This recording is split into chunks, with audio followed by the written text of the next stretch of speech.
Superbike School UK. Today we'll uncover the secrets of Keith Code, catch up with racer Al Fagan, and Derek and I hit our markers and learn what it takes to ride like Pedrosa.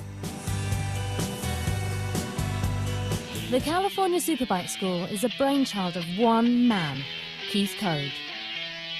The basic idea of the school being, if you're faster in the corner, you'll be faster all round. I didn't really start to train people for professional racing until the end of 1980. In 1980, the California Superbike School was born. The school soon began to attract attention from riders and racers worldwide. And in 1999, Andy Ibbott became the school's first British coach in Europe.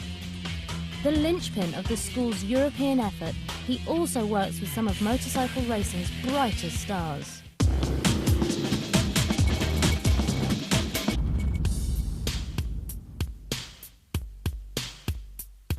Join me, Sheila Nair, as we follow three very different riders through the school.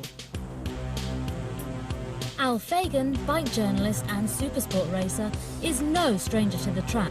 Derek Redmond, 400-metre Olympian, is looking to take his track riding to the next level.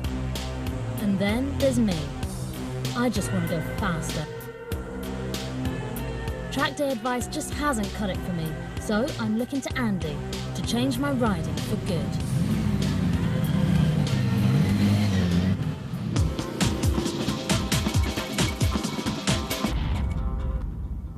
The concept of turn points, the basic idea is to stop riders from turning too early. We have a natural tendency to turn into a corner much, much earlier than we need to do. It doesn't create too many problems at the beginning of the turn, but lots and lots of riders run wide on a corner because of turning too early. All right then, so, it's going to sound like a very simple question. How do you know it's time to turn in? What influences you? Running out of road. Right, yeah, absolutely. Running out of road is one of them. This is our corner. Now we're coming down here. One of the things that's going to influence is the fact that it goes to the left, I hope. Okay, so in this area here, we call the no-go zone. All right? It's also been called the painful zone, the expensive zone. What about here then, compared to that? Why do you feel more comfortable with the inside of the turn than the outside of the turn? You've got more track to play with for a start. You've got more space, haven't you? More space, Yeah. So we tend to perceive this as safer as a result of that. Safer part of the corner. The reason that you think it's the safer part of the corner is because you've got more room. Now, what do you need that room for? Yeah, to screw it up in. Let's be fair. All right, so you think that's safer because you've got more room to crash in. Do you also agree with this statement that you go where you look? So if you start looking into the corner as soon as possible, what's that going to do to your approach line, your entry line? You're going to start turning in, aren't you? Okay, so that's going to influence when you turn as well. So it comes to this bit here, vision. Now, if you combine this with this and going where you look, it creates a line that actually feels quite comfortable at the beginning of the turn. Okay, it's a nice, gradual peeling into the corner. But how many of you have discovered that by using that line, that you have to make steering corrections this area here? What's happening? Turning in too early, aren't you? What it's actually doing is creating a decreasing radius turn. We kind of reversed it. Let's bring it in a little later and turn it and do that with it.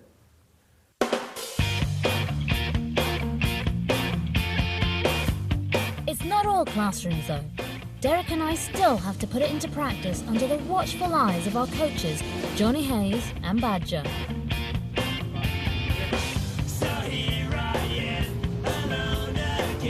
Yes,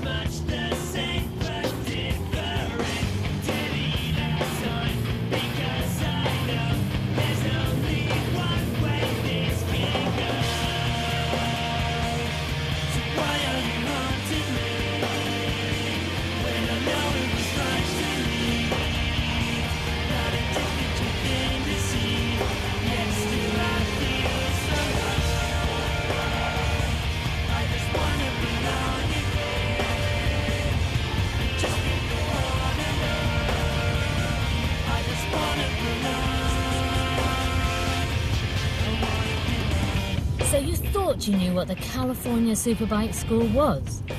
Coming up next, we meet its creator.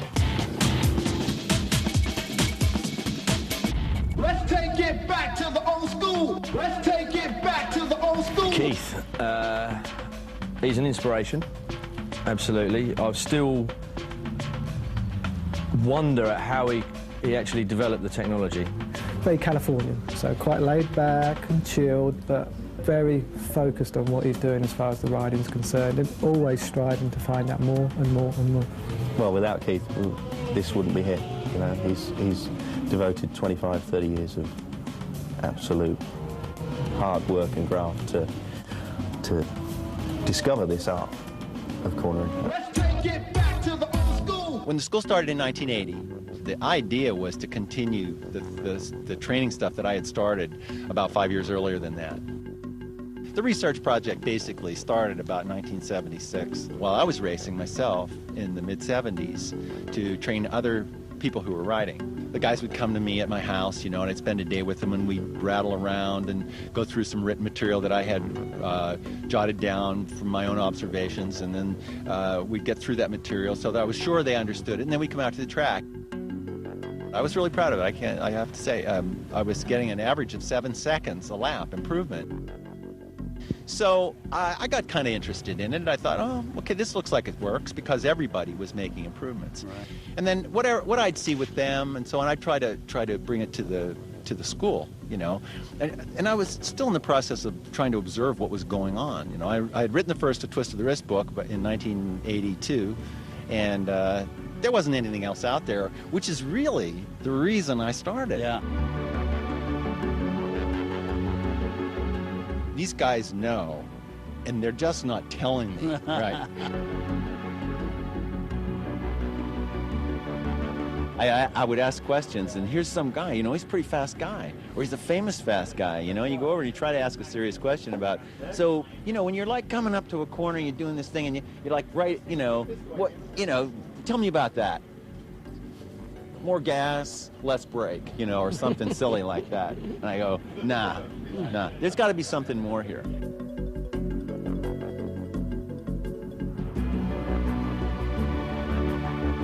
Usually the good coaches aren't the guys who are the best at it in any case, right? They're the ones who spent the time to observe what's going on and can help.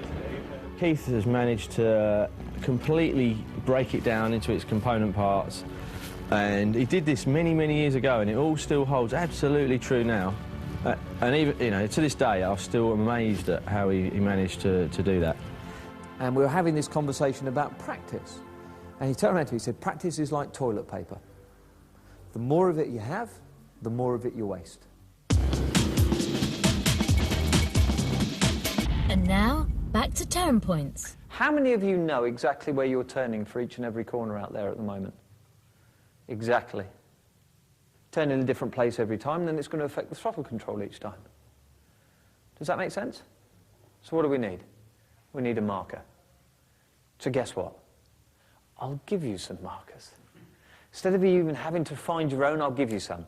Now, hand signal's quite simply this. If your riding coach comes past you and does this, what do you think he's telling you? Turn there. Yeah, turn there. Right, not there and there and there and everywhere else I've seen you try and turn in the last, 2-3 corners I've followed you. Turn there, next to the cone. When your front wheel's next to the cone, you turn the motorcycle in. Having said that, I know that there's one corner on this track here where you'll look at where we've put the cone and you'll go, nah. That's the joke cone. It's the having a laugh cone, that one is. If you go out there and you discover this, just do this little experiment, because it will just help clarify why it's where it is. One lap, turn before it. Turn where you would have done. See how it affects your throttle control.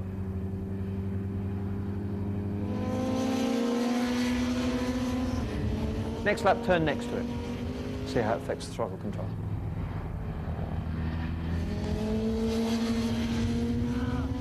Last lap, or third lap, turn half a bike length beyond it. Okay, see how it affects your throttle control. You'll be quite surprised, and it will help you certainly register in your mind why it's where it is. Okay? The idea is to turn later to straighten the line, and then we get all the benefits of the line being straightened. We don't have to turn it that much later, but it does need to be later, and we do need to know where we're going to turn to overcome all those survival reactions of turning early. Leicestershire Police gave me a statistic a couple of years ago. 98% of the accidents they had that involved a motorcycle on its own, with no other vehicle involved, 98% were people running wide on the exit of the turn because they'd turned in too early. Okay, so, okay, we're on a racetrack today, but this is absolutely an important rule for you to use out on the road as well.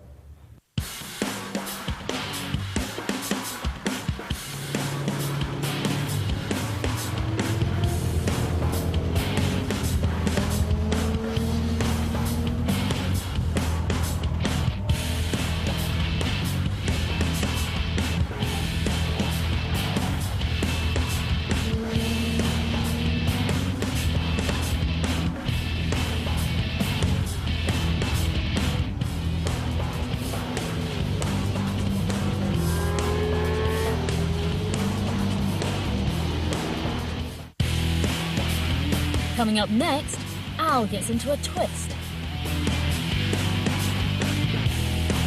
while Andy tells us how we can ride like MotoGP's Pedrosa with the pickup drill.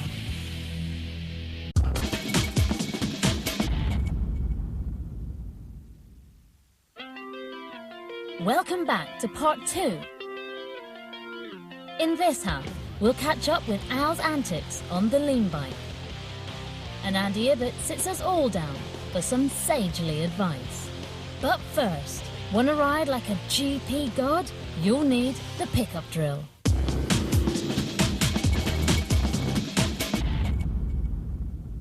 Most riders are very lazy at the end of the turn, and they don't actually do much other than roll the throttle on.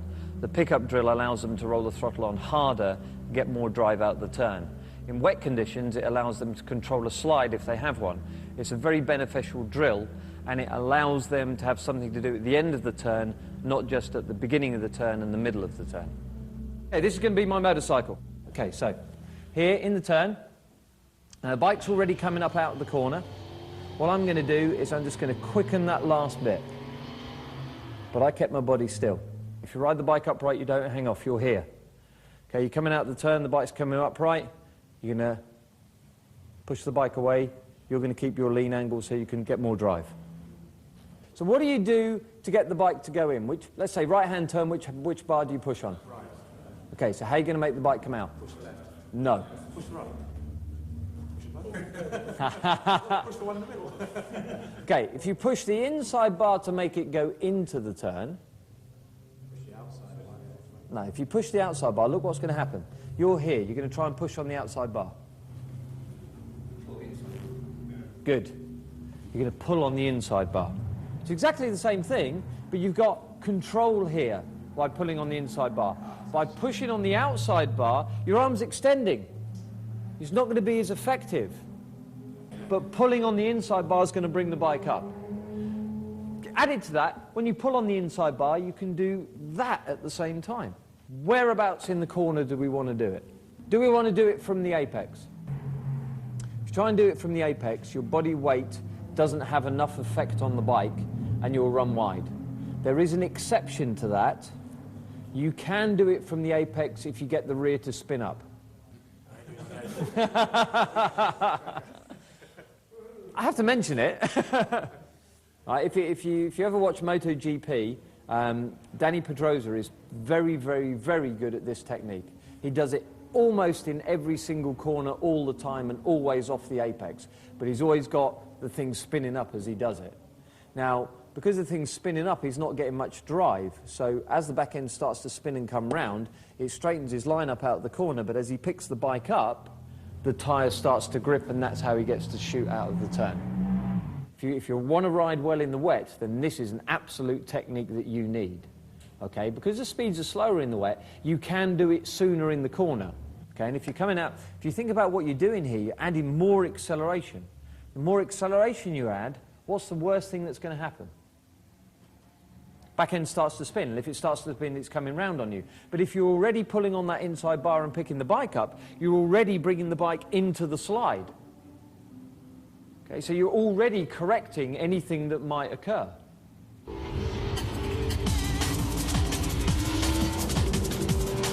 Right, pick the bike up when it's sliding.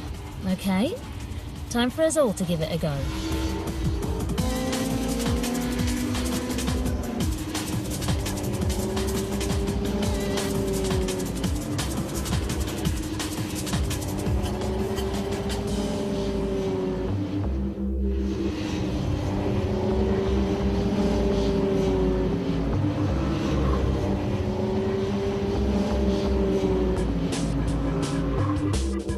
Also, I found myself in the wet just then. I found myself picking the bike up and doing the pick up from yesterday. Yeah, just automatically. Good. Which is yeah, it works well in the wet, definitely. Absolutely works well. I can see it works. It's going to work most on the road. Hairpin, I'd say, I've all of them got it nailed twice. And it is. It's a nice feeling when you get it up and, you know, it does go. Did you feel it when it starts to push big time? I tell you, I'm ready for it. Nettie's not. I was like, I'm up on that next right straight away. And I literally and off again because I was right there, where before I was almost at a stage where I could change gear. We'll come back to the pickup drill later, but now Al gets all bent out of shape. This bike is probably the most famous bike at the school.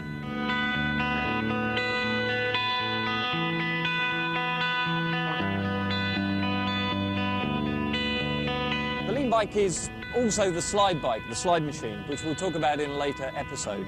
The purpose we have in the earlier levels is to use this as the lean bike. Now, as the lean bike, we use this to ensure that everybody's body position is correct on the bike, and that they're looking in the right place. The rider rides round on this bike in a circle, and it gives us, the coaches, a very, very clear, obvious understanding of exactly what the rider's doing while they're trying to hang on to the bike. If they're not locked in correctly here, then they'll put too much pressure on the handlebars here, and it'll make the bike feel unstable. We can move around on their body position on the bike and how they lock into the bike to enable them to lean over the bike with more confidence.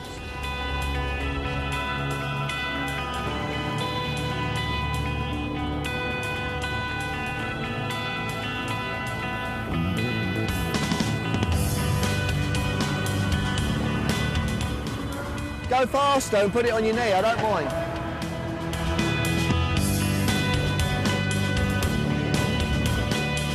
If you think about your centre line as being in line with the centre line of the bike but just offset to the inside, then it will mean that everything's moved over and it will be much easier to get your knee down. Plus, you'll take everything with you. All of your upper body will be off to the side, all right?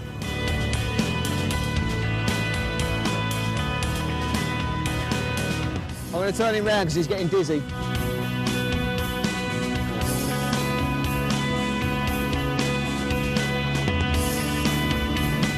So much better. Did you notice the difference between the rights and the lefts? Yeah. When you were going around to the left, because your body shape was slightly different and you were more offset to the inside, as soon as your knee went down, you could feel it immediately. It's weird because I've got this problem with ski sliders. These are perfectly flat. Yeah. Same position. This side, they're always wonky. That's due to, not because of peg, it's just because of my body position. I can feel it as well. The majority of people that we see deal with rights and lefts differently. They prefer one or the other. Clearly, in your case, you prefer the left. You're much more confident in it, which means that you commit to it by taking everything with you. In the right, you tend to push it away from you. So you push the bike down in the right to leave yourself kind of distance from it, you know? And it's very hard to change that, which is why we don't cover it on the first day. It's only on the second day and beyond that we start messing with body position. You get the idea? Yeah. Okay, that was good. And now, back to Andy for the second part of the pickup drill. Now, the idea is to quicken the steering at the end. Okay, so we're going to be looking at doing it this sort of part of the turn, like last little bit. If you look at it in view of timing, you're just looking to quicken it. So instead of it taking, let's say, 2 seconds to come up right from about here, about 20 degrees, you're looking to do it in 1 second. Okay, so it's just a conscious pull on that inside bar, but not a sharp pull. Sharp pull, the bike will flick up, but then you can't do anything with the throttle. You gain nothing by doing that. It's just going gradually, gradually, gradually, gradually, quicker. Okay, hand signal from your coach on this particular drill is just demonstration. Okay, so if he rides past you, taps the back of his bike, follow me, watch as he comes out the turn, he's going to do boom, like this. May even just jump away from you initially. Okay, this is a great technique. You know, you get people out here coming out the hairpin on like real torque monsters like Ducatis, 1098s, 999s. Okay, and you come out of there on an R6 and you go like that, and they go, whoo, you just out-accelerate them. Okay, go and have some fun then. Sliding the bike may sound like fun, but this is gonna take some practice.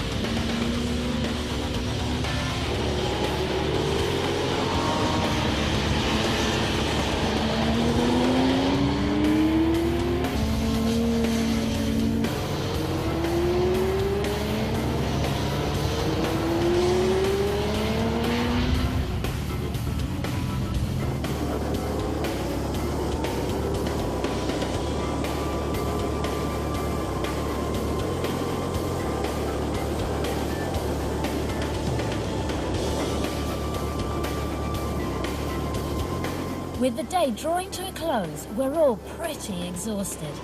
But it's not over yet. Next, we all sit Andy down for a debrief on our progress.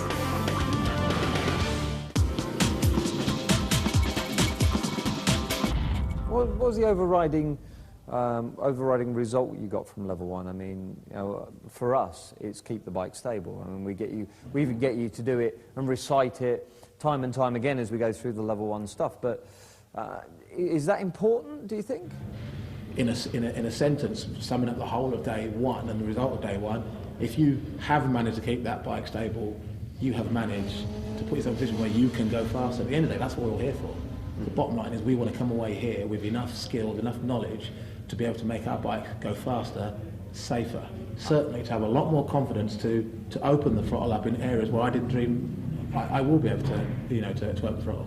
But it was the subtle changes that made a big difference, and that's why I found it easier for level 1 with a riding style and position that I've had for years and years, and established that.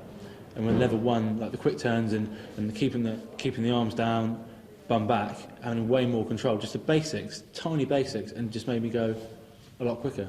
Sheila, I mean, level 1.